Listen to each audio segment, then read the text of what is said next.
So you've got this success happening with the Hopeful Chinaman. Next thing we know, Clive PiG is a solo acoustic artist. How did this happen? How did you go from the band to being solo? Well, I think we did about 13 gigs, and I think we'd sort of worn each other out by the end of those gigs. We weren't all singing from the same hymn sheets. Everybody had their own style of music they liked and different directions they wanted to go in. And I think that I too was beginning to think, well, I'm writing songs, I like performing, and I don't want always to have the same setup, the same feel to the songs, perhaps at different arrangements, and it just seemed to run its natural course in a way, because Gary went off and played with other people in the bands, the Fix, and there was John Walpole, he had other projects on the go, and Nick Heffernan, of course, recording his own solo album with Phil Smee at Waldo's, and of course joining up with the T-Set, and then hooking up with Malcolm McLaren for a while with She Sharif. So I think we all had our own.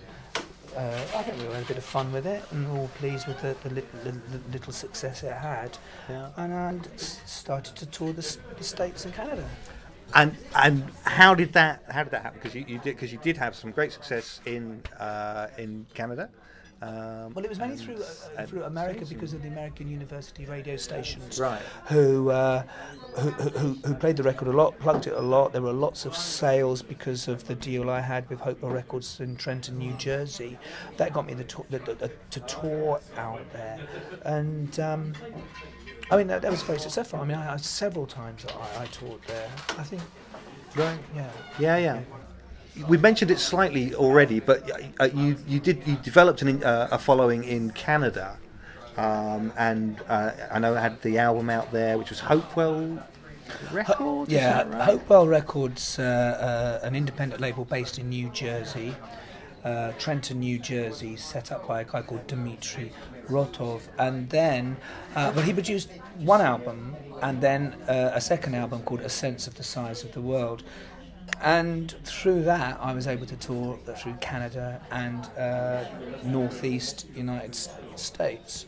And I had a couple of very interesting gigs where I actually supported Johnny Thunders, and I really wish I never knew that I had a poster for that, because nobody believes me, and very few people will even believe that I shared a stage with the Bay City Rollers. I did know that, and Robert Plant, indeed, of Led Zeppelin, who was in town one time, and I was touring, and we were all on stage together singing Shang-a-Lang. That was in Albany, New York State, one time. Yeah. So I was able to tour there for several years. See, now what surprises me is that you came back from that tour, and the thing that you showed off about was the Bay City Roller rather than Johnny Thunders. I know. Well, it was one of those gigs that you just can't believe, where Johnny Thunders was loved and mobbed. Absolutely, and you didn't quite know why. We've sort of talked about the bulk of the years that the museum, the exhibition, is concerned with, but what I do want to get from you is then the whole transition from that acoustic bard of St Albans through to becoming the current bard of Exeter.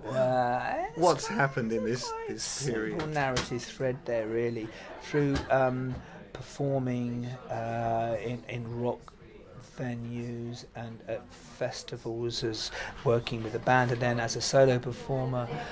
And then I've always had an interest in physical performance. I love clowns and acrobats, and I went to Paris, where I learned some physical theatre skills, miming, acrobatic circus skills.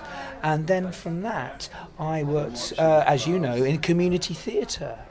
And working in community theatre on various projects. I believe you and I together wrote a few songs and a few plays, did we not, Gray? We did, indeed. Through Charlie at the community centre in St Albans.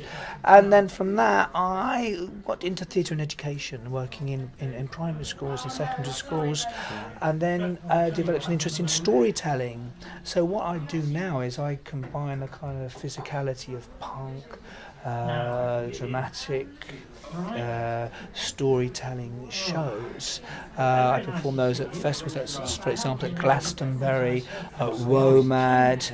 I've just been to Thailand telling tales in Thailand, in Bangkok, and I think that if anyone saw me perform nowadays, they would think that yes, there's a linear thread through there. I can see through to storytelling. Yeah. Yeah.